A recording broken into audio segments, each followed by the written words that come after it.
Hello everyone, and welcome to the decks of the weekend. In front of me, I have a Murktide Regent, but this is not the normal blue-red Murktide you see, because this deck of the weekend is something different.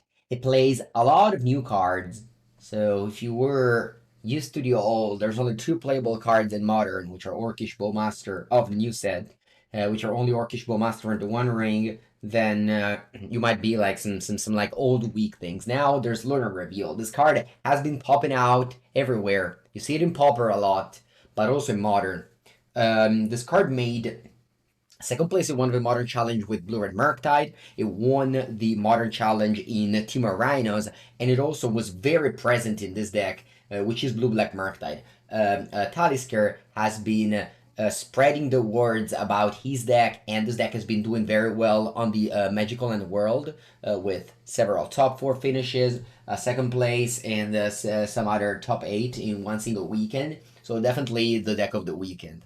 The card that has been like the card we've seen sometimes in Legacy, but maybe not even that good, is Soren's Ransom.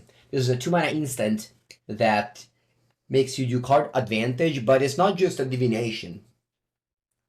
I've played this card, and what often happens is that you just end up with exactly what you need, which is the powerful the power of this card. Because if the it digs deeper for the ring. It digs deeper for lands if you're missing lands. And again, with Lure Reveal, you have 23 lands, so that's alright. But also you have 20 lands plus 8 pitch for Force and Subtlety. So playing Force and Subtlety might be weird, but we are balancing the card disadvantage of those with the One Ring. So the One Ring keeps drawing cards, you even have Minamo to untap the ring. That's actually, I think that it sounds fun and meme, but when it comes up, you just win the game on the spot, because the ring, like, in 2 turns, draws 7 cards or actually more. You draw like 8 cards, not 10 cards. Yeah, you drew 10 cards in 2 turns if you top deck a ring in late game and you have Minamo in play.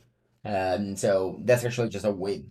If you have Minamo in play and you top deck the ring, and saying top deck is really important here because we're playing in a world of scamping the most played deck.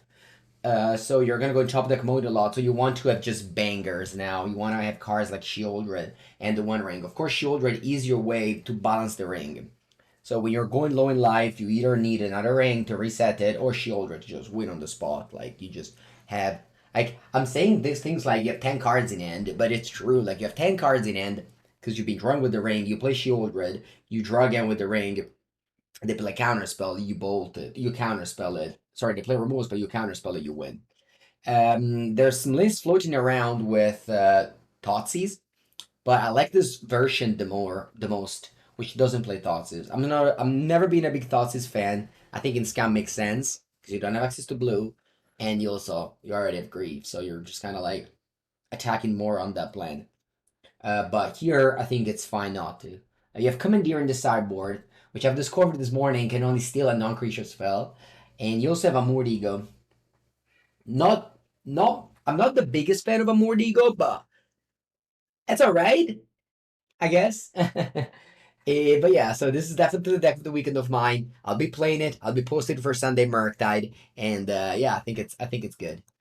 Let's check out Legacy. So in Legacy there was the modern show the Legacy showcase, which was won by Painter. Javier made the final. Sorry, not made the final. Made the top 8 with Blue Black Shadow with 4 trolls. We're definitely gonna talk about it that in the podcast. Which, by the way, now also has our faces. So if you want to see mine and Javier's face while we talk about things in the podcast, you can check it out on the channel. So that is a new thing. But the deck of the weekend for Legacy for me, it's this Death and Taxes that is playing 4 copies of Samwise, the Soul Heart. No, the Stout Hearted. Okay. So what does Samwise the Stole Hearted do? It's a 2/1 flash that lets you rebuy a permanent that died this turn. Something like Wasteland, for example. Or if your opponent wastelands you, that's like the easiest thing. Or you can rebuy a fetch land. But you can also rebuy creatures. Like your opponent trades in combat, Thalia or Spirit of the Labyrinth, just buy back and put it into play. So you get card advantage that way. Also, the Rain Tempts You mechanic while something that maybe I don't need to necessarily explain you now, it is a card advantage tool.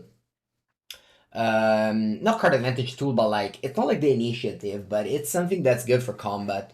Like it's very good in limited, and in legacy maybe it's less important, but if you get to maybe finish the ring tempt, that's like a real threat. Plus, if you have two Samwise the Stout-Hearted, you can do things like you attack with one, you play another one, you pick it back up, you go ahead in the ring tempt you, and that's something that you can just go very quickly to the last chapter, which is gonna make your creature deal 3 extra damage, loot when you attack, which is important.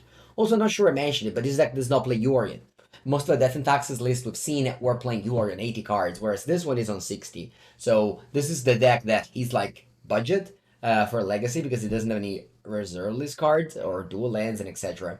Those are 3 modern runes and 1 Waiter Wayfinder. This is something that you would rarely see in modern in Legacy, but I guess it's part of this deck now.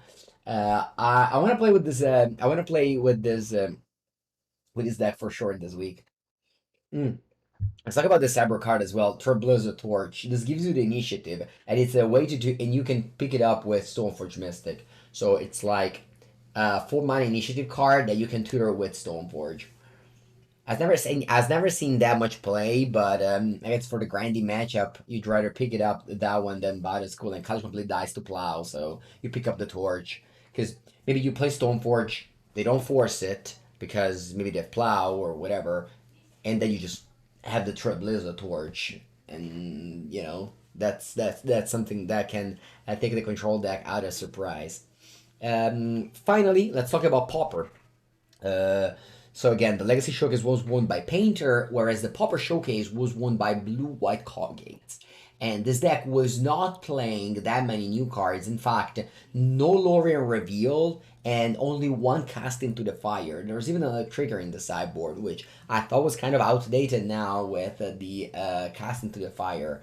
But I guess the player that won did not like it and was just all in on this like good old version of Coggates. We're playing. This is a deck that I loved last year. If you remember, I made plenty of videos with this. I played it in one of the Pauper Geddons, and the deck didn't really age that much.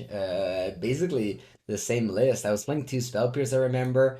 Casting to the Fire was Mashed to Dust at the time, and now it's Casting to the Fire. What else do we have? We have Guardian of the Guild Pact, I believe. I was also playing the protection, the ring bearer, the flesh bearer, the flag bearer for dust to dust. Very important since affinity is back. You might say it's never gone anywhere, but it's popular again now. 5 Hydroblast and 3 Pyroblast, so a very straight up sideboard. Again, Blue White Coggates. If you thought this deck, if you thought this deck was dead, it's not. It was the most important Pauper tournament of the season, so it's definitely there and definitely something that you might want to play if you play Pauper.